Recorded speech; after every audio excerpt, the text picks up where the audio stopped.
حشرت وإذا البحار سجرت وإذا النفوس زوجت وإذا الموءودة سئلت بأي ذنب قتلت আবার কথা আল্লাহর কোরআন বলে ইযা যুলজিলাতিল আরদু জিলজালাহা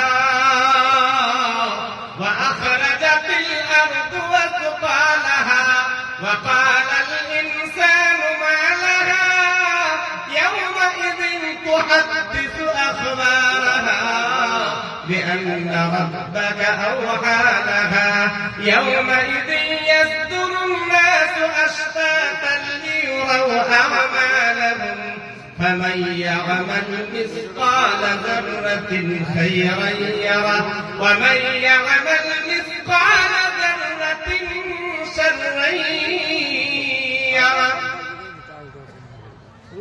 বিভিন্ন রকম ভাবে আল্লাহ তাআলা দুনিয়ার মানুষকে সাবধান করেছে। কত লম্বা করার সময় নাই। আল্লাহর কোরআন আরো বলে يا أيها الناس إن كنتم في ريب من البعث فإنا خلقناكم من تراب ثم من نطفة ثم من علقة ثم من مضغة مخلقة لنبين لكم ونقر في الأرحام ما نشاء إلى أجل مسمى ثم نخرجكم طفلا ثم لتبلغوا أشدكم ومنكم من يرد إلى أرذل العمر لكي لا يعلم من بعد علم شيئا وترى الأرض هامدة فإذا أنزلنا عليها الماء اهتزت وربت وأنبتت من كل زوج بهيج কিয়ামতের দিন আল্লাহ পাক আমাদেরকে আবার উঠাবে না?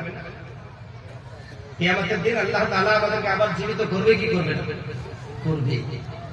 আল্লাহ বলে হে দুনিয়ার মানুষ, যদি এটা তোমাদের বিশ্বাস না হয় তাহলে তুমি তোমার পূর্বেটাকে লক্ষ্য করো।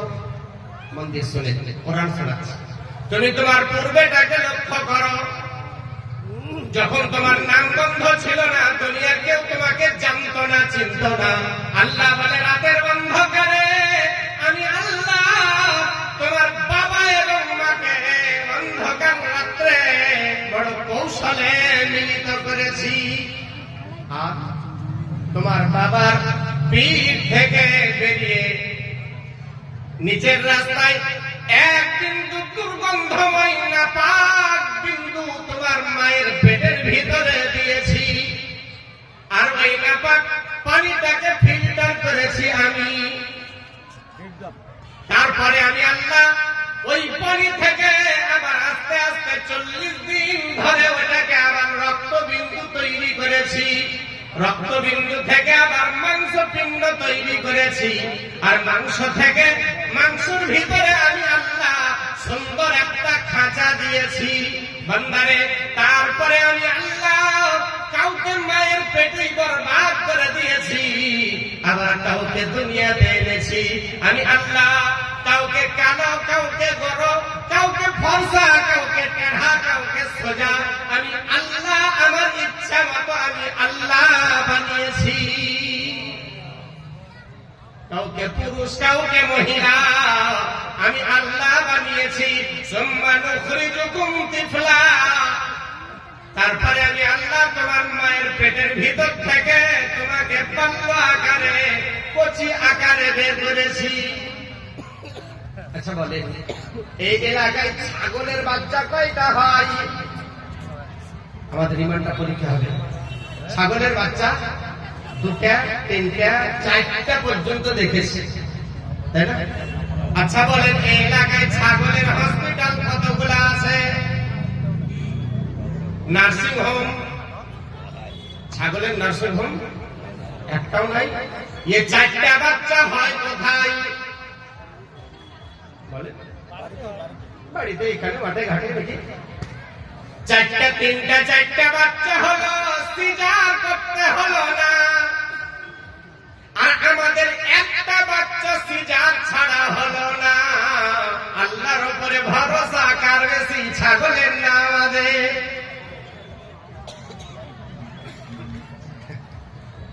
মুরগির বাচ্চা কতগুলা হয়? 10টা, 15টা, 20টা। আচ্ছা, মুরগি কোনদিন বলেছে এতগুলা বাচ্চা নিলে খাওয়াবো কি? এটা বলেছে? মুরগি জানে রুজির মালিক আল্লাহ। মুরগির বিশ্বাস আছে আল্লাহর উপরে। 20টা দিলেও খাওয়াবে আল্লাহ, 25টা দিলেও খাওয়াবে আল্লাহ। আমাদের ওই বিশ্বাসটা আছে নাকি? বলেন, মুরগির ঈমান বেশি না আমাদের ঈমান? জোরে জোরে বলেন, কার ঈমান বেশি? আল্লাহর উপরে বিশ্বাস কার বেশি, মুরগির না আমাদের? আমরা মানুষ। আল্লাহর কোরআন এত সুন্দর করে বলে দিয়েছে, লাকাদ খালাকনাল ইনসানা ফি আহসানি তাকওয়ীম। সবচাইতে সৃষ্টির সেরা করে সুন্দর করে আমি আল্লাহ মানুষকে তৈরি করেছি। সর্ব সৃষ্টির সেরা, সবচাইতে সুন্দর করে আমি আল্লাহ মানুষকে তৈরি করেছি। জীবজন্তু, কীট পতঙ্গ, গাছপালা, নদ নদী, পাহাড় পর্বত সবাই আল্লাহর জিকির করে, কিন্তু যাকে আল্লাহ জিকির করার জন্য তৈরি করলো সে জিকির করে না।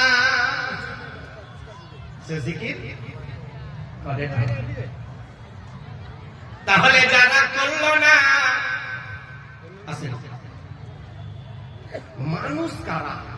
প্রশ্নটার উত্তরটা করে দিচ্ছি, একটু খালি মনে করিয়ে দিবেন। মানুষ কারা? মানুষ বলে কাকে? উত্তরটা করে দিবেন। আমি আয়াতের তর্জমাটা করে শোনাই। আল্লাহ কোরআন বলে, বান্দারে তোকে পাল্লা করে মায়ের উদর থেকে বাইরে এনেছি। হাত ছিল, কাজ করার ক্ষমতা ছিল না। চোখ ছিল, দেখার ক্ষমতা ছিল না।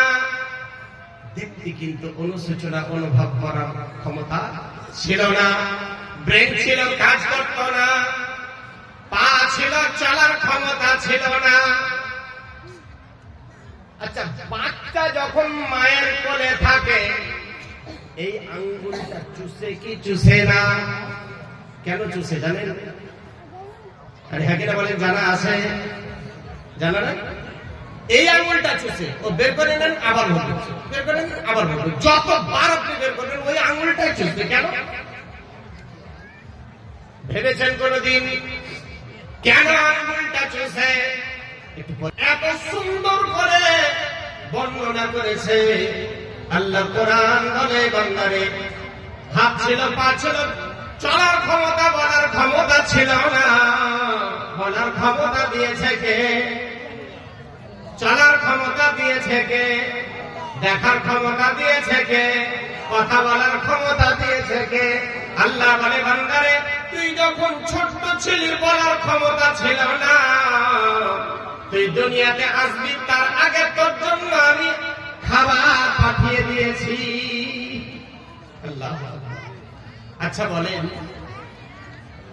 আগে বাচ্চা আসে না আগে মায়ের স্তনে দুধ, কোনটা আগে আসে? আগে আগে বাচ্চা না। আল্লাহ কোরআন বলে, বান্দা তুই দুনিয়াতে আসবি, তোর আসার আগে, দুনিয়াতে আসার আগে আমি আল্লাহ তোর মায়ের স্তনে দুধ তোর জন্য পাঠিয়ে দিয়েছি। বলে রব্বুল আলামিন দলিল কোথায়? বলে কোরআন খুলে দেখে নাও। ওয়া মা মিন দাব্বাতিন ফিল আরদি ইল্লা আলাল্লাহি রিজকুহা। আল্লাহ বলে, বান্দারে আমি যদি চাইতাম তোর মায়ের স্তনে বড় মোটা একটা ছিদ্র দিয়ে গল গল করে দুধ বের করতে পারতাম, কিন্তু আল্লাহ বলে, বান্দা আমি আল্লাহ বড় ভালোবাসি তোকে, যার জন্য বড় ছিদ্র দেইনি। কেন? গল গল করে যদি দুধ বের হয়ে আসে তুই কচি বাচ্চা, তোর গলায় আটকে যেতে পারে, তুই বিপদে পড়বি।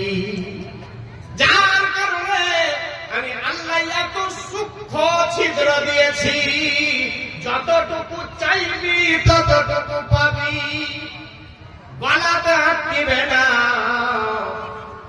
আল্লাহ বলে বান্দারে তোকে বড় ভালোবাসি।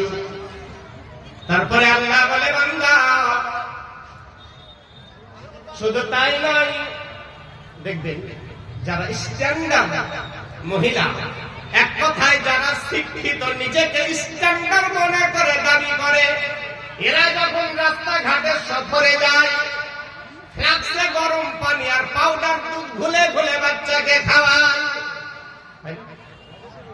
স্ট্যান্ডার্ডই দেখায়, স্ট্যান্ডার্ডই দেখায়।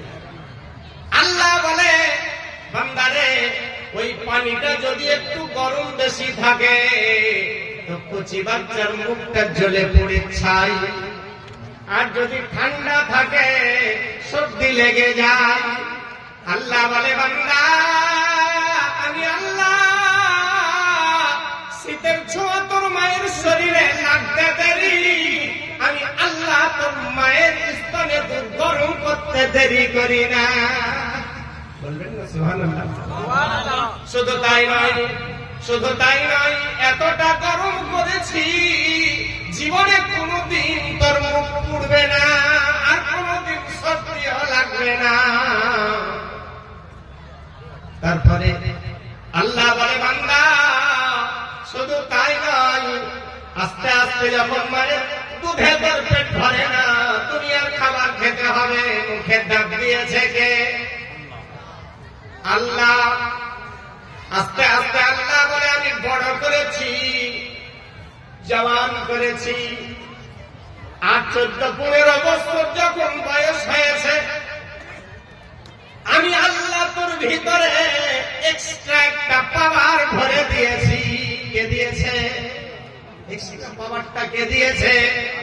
আল্লাহ বলে বান্দারে এই পাওয়ারটা যদি আমি আল্লাহ না দিতাম, কোন শ্বশুর তোকে বেটে দিত না, আর যদিও ভুল করে দিত তো ঠিক তো না। এই জওয়ানি যদি আমি না দিতাম, বিয়ে হলে তোর বিবি তোর কাছে থাকতো না। এই ইজ্জত বাঁচিয়েছে কে? বলেন না জোরে, এই ইজ্জতটা বাঁচিয়েছে কে? আল্লাহ বলে বান্দা শুধু তাই নয়, যদি আমি বাচ্চা কাচ্চা না দিতাম, দুনিয়ার মানুষ এক একজনই এক এক নামে তোকে ডাকতো।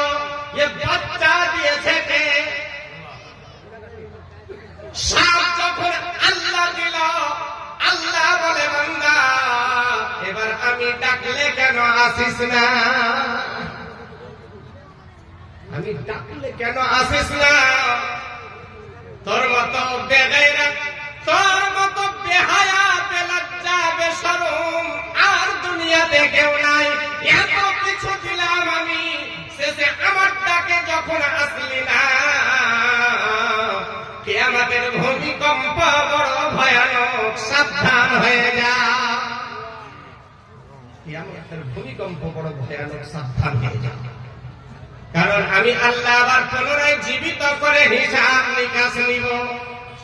আচ্ছা, কোনদিন আমরা ভেবেছি, একটু শান্ত ভাবে চিন্তা করে দেখেন, সমস্ত পৃথিবীর মানুষ যত চলে গেছে, যত আছে, যত আসবে, সব কিয়ামতের মাঠে এক জায়গায়, সমস্ত জিন জাতি ওই একই ফিল্ডে, সমস্ত ফারিস্তারা একই ফিল্ডে।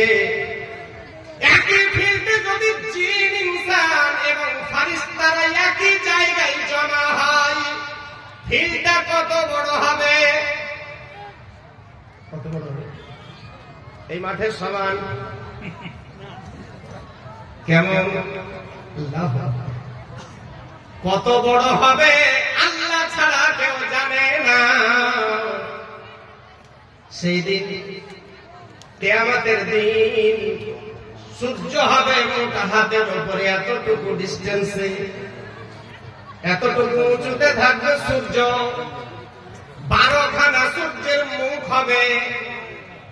এত দূরে সূর্য থাকার পরে একটা সূর্যের তাপ সহ্য করতে পারি না, 12খানা সূর্যের মুখ হবে। আল্লাহ গো, সেই দিন মুখ হাতের উপরে সূর্য হবে। আমি আল্লাহ, আমি সইব কি করে? কোনদিন কি আমরা ভেবেছি রব্বুল আলামিন এত বড় মাঠে আমি কোন জায়গায় পড়ে থাকবো? আমার খোঁজ সেদিন কে নিবে? 50 বছরের জীবন, 50 বছরের জীবন 50,000 বছর ধরে হিসাব হবে। কতদিন? 50,000 বছর এমনি এমনি কেটে যাবে। আল্লাহ বলবে জিবরিল, বলে আল্লাহ, বলে কিয়ামতের ময়দানটা একটু দেখে এসো। শুনে, মানা না মানা ব্যক্তিগত ব্যাপার, শুনবেন তো। আল্লাহ বলবে জিবরিল, কিয়ামতের ময়দানটা একটু দেখে এসো। জিবরিল আমিন দেখে মানুষের জিন ইনসানের অবস্থা দেখে জিবরিল আমিন আল্লাহর কাছে ঘুরে যাবে। আল্লাহ বলবে জিবরিল কি দেখলে, কেমন দেখলে বলো?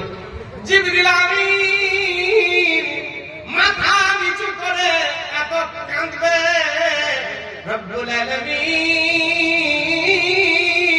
দুনিয়ার মানুষ কখনো কোনদিন এই বিপদে পড়বে এটা তারা ভাবেনি। আল্লাহ, এরা এমন বিপদে পড়েছে, না আছে ছায়া, না আছে কারো মায়া। আল্লাহ বলবে জিবরিল জাহান্নামটাকে এনে হাজির করো। জাহান্নামটাকে যখন এনে মাহশরের মাঠে হাজির করা হবে, জাহান্নামের গর্জন এত ভয়ঙ্কর হবে, এত ভয়ঙ্কর হবে।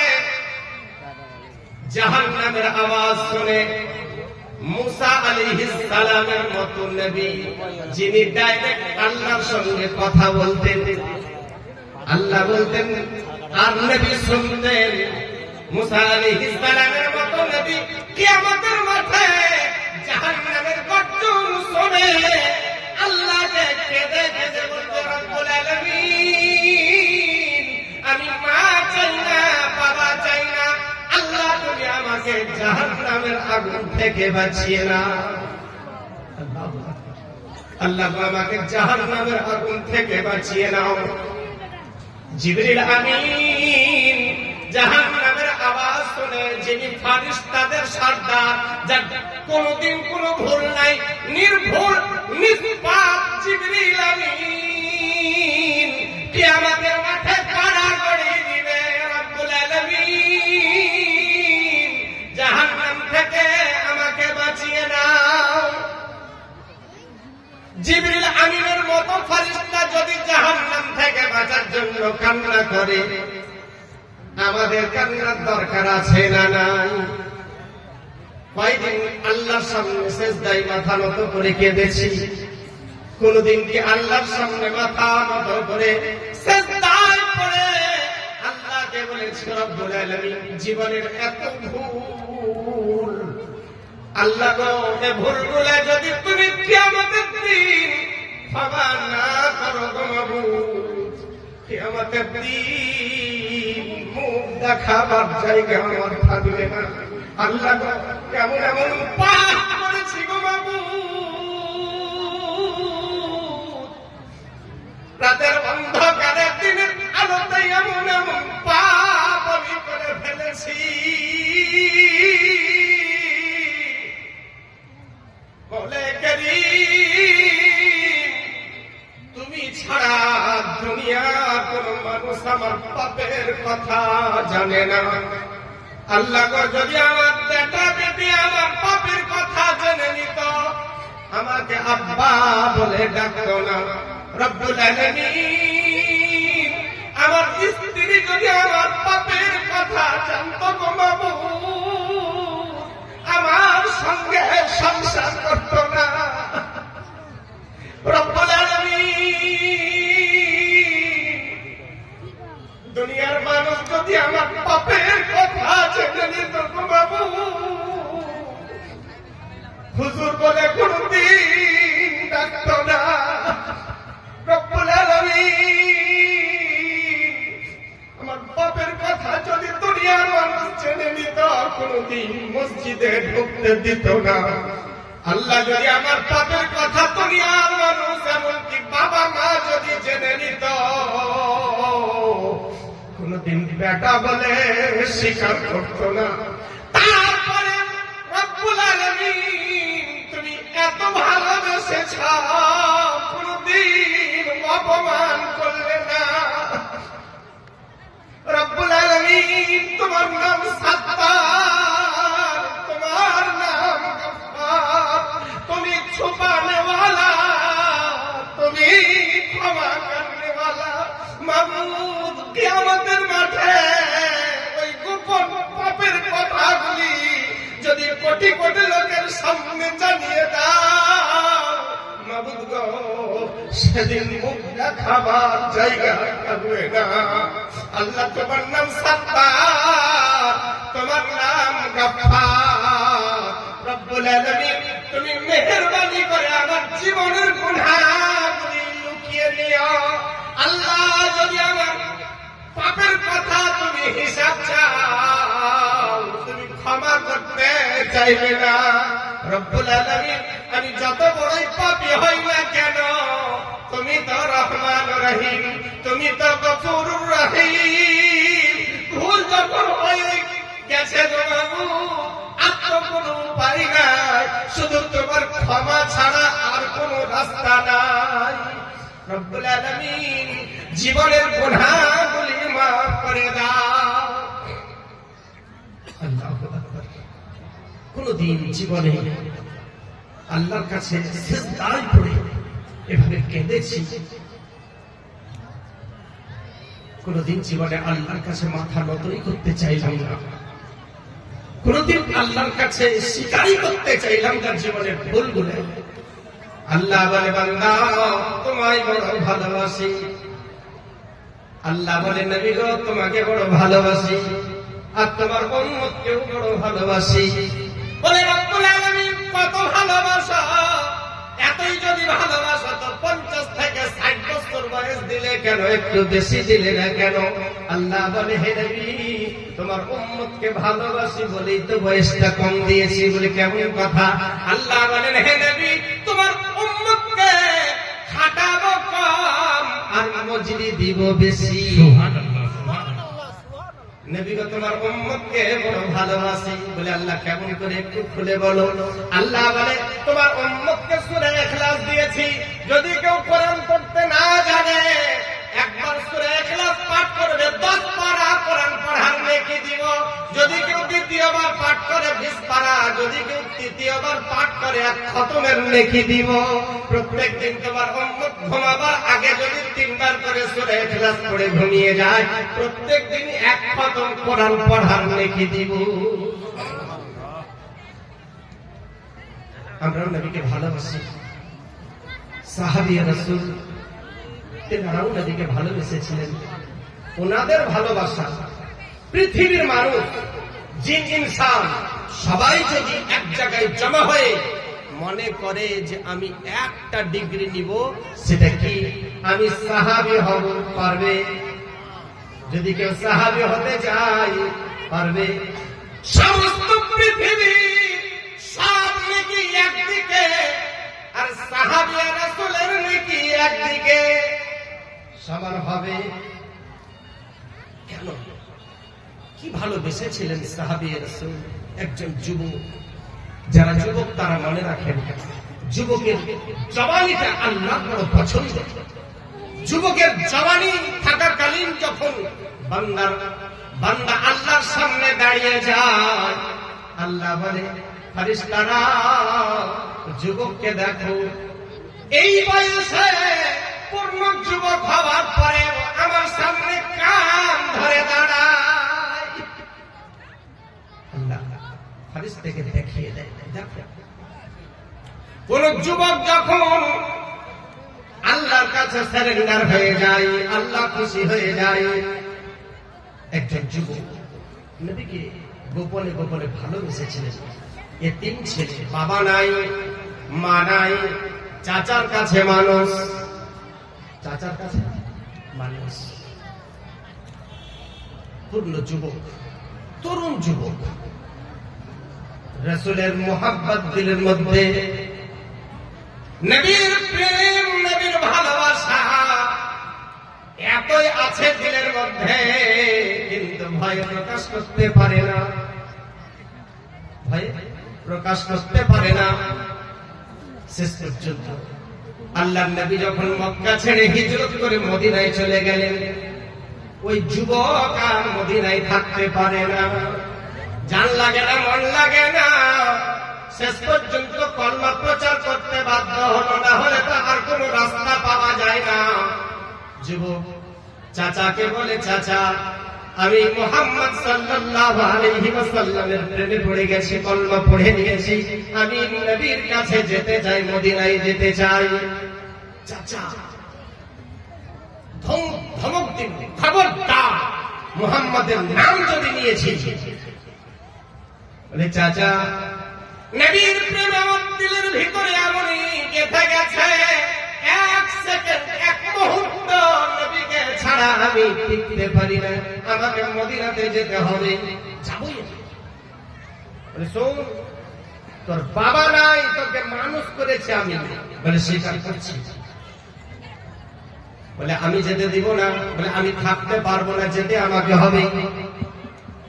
বলে, শোন, যদি যেতে চাস তা আমার যা কিছু তোকে দেওয়া আছে সব দিয়ে তারপরে চাই। সংক্ষিপ্ত ভাবে বলছি, যা কিছু দিয়েছে সব দিয়ে তারপরে যা। গায়ের কাপড় ছিল, কাপড়টা খুলে চাচার কাছে জমা দিয়ে দিল। বলে, কাপড়টা খুলে যা, খুলে দিল। যখন যুবক বাড়ি থেকে বের হবে, মা বেঁচে ছিলেন, যখন যুবক বাড়ি থেকে বের হবে, চাচা বলছে, শোন, যে পরনের কাপড়টা পরে আছি ওটাও তো আমার দেওয়া, ওটাও খোল, ওটাও খোল। নিচের কাপড়টা যখন খুলে নিয়েছে, আল্লাহু আকবার, পূর্ণ যুবক বড় লজ্জায় হাত দিয়ে এক জায়গায় চুপ করে বসে গেছে। নবীর প্রেম, নবীর ভালোবাসা, নবীর আশিক। মা তো মা হয়, মা লুকিয়ে একটা কম্বল যুবক বেটার দিকে ছুড়ে দিয়েছে।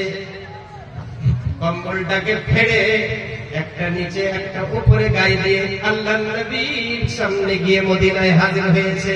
আল্লাহর নবী কামলিওয়ালা মুস্তাফা শুনতে পেলেন মক্কা থেকে এক যুবক এসেছে কম্বল পরে। আল্লাহর নবী ডাকলেন আর বললেন, তোমার নাম? যা ছিল ছিল। আল্লাহর নবীর নাম রাখলেন আব্দুল্লাহ। কি নাম রাখলেন? আব্দুল্লাহ। আব্দুল্লাহ, হযরতে আব্দুল্লাহ নবীর প্রেমে মদিনায় থেকে গেলেন। যুদ্ধ হবে, আল্লাহর নবীর কাছে গিয়ে আব্দুল্লাহ বলে, ইয়া রাসূলুল্লাহ, ইয়া হাবিবাল্লাহ, নবী গো, আমার জন্য দোয়া করুন, আজকে যুদ্ধের ময়দানে যেন আমি শাহাদাত বরণ করতে পারি। ইয়া রাসূলুল্লাহ, আমি যেন শহীদ হয়ে যেতে পারি, আমি যেন শহীদ হতে পারি। আল্লাহর নবী হাত উঠালেন আর বললেন, রব্বুল আলামিন, হে পরওয়ারদিগার, আব্দুল্লাহর রক্ত কাফিরদের জন্য হারাম করে দাও। আব্দুল্লাহর রক্ত কাফিরদের জন্য হারাম করে দাও। আব্দুল্লাহ কেঁদে কেঁদে দেখুন, বলি, ইয়া রাসূলুল্লাহ, আমি চাইলাম কি আর আপনি চাইলেন কি? আমি তো চাইলাম শহীদ হয়ে যেতে, আর আপনি তো আমার রক্ত কাফিরদের জন্য হারাম করে দিলেন। তাহলে কি আমি শাহাদাতের মর্যাদা পাবো না? আল্লাহর নবী বললেন, যদি তোমার ঝড়েও তুমি ইন্তেকাল করো তবুও শাহাদাতের মর্যাদা পাবে। সুবহানাল্লাহ। হয়েছিল ভাই, হযরত আব্দুল্লাহ জ্বর হলো আর ইন্তেকাল করলেন। কি হলো দেখেন, কি নবীর প্রেম। আল্লাহর নবী কামলিওয়ালা আব্দুল্লাহ কবরে নিজে নামলেন আর আব্দুল্লাহকে নিয়ে কবরে রাখলে আল্লাহর নবী নিজের হাত দিয়ে কবরে রাখলেন যুবককে। আল্লাহু আকবার। ওনার কবরের পাশে একজন আব্দুল্লাহ আরো দাঁড়িয়ে আছে, এত কাঁদে। বলে তুমি কাঁদো কেন? বলে আব্দুল্লাহ তোমার জায়গায় যদি আমি হতাম তাহলে আমি নিজেকে ধন্য মনে করতাম। আব্দুল্লাহ তোমার ভাগ্যকে সালাম, কেননা নবী নিজের হাত দিয়ে তোমাকে কবরে নামালেন। আব্দুল্লাহ তোমার জায়গায় যদি আমি হতাম তো নিজেকে ধন্য মনে করতাম। এ হলো নবীর ভালোবাসা। ব্রাদার, যাই হোক, এতক্ষণ ধরে আপনারা শুধু টাকা দেওয়ার জন্য ব্যস্ত আছেন, তা আমি বেশি চাইবো না। 5 জন ব্যক্তির কাছে নবীর প্রেম, নবীর ভালোবাসায় 10,000 টাকা করে টাকা চাই। 10,000 বেশি চাই, এতক্ষণ 2,000 3,000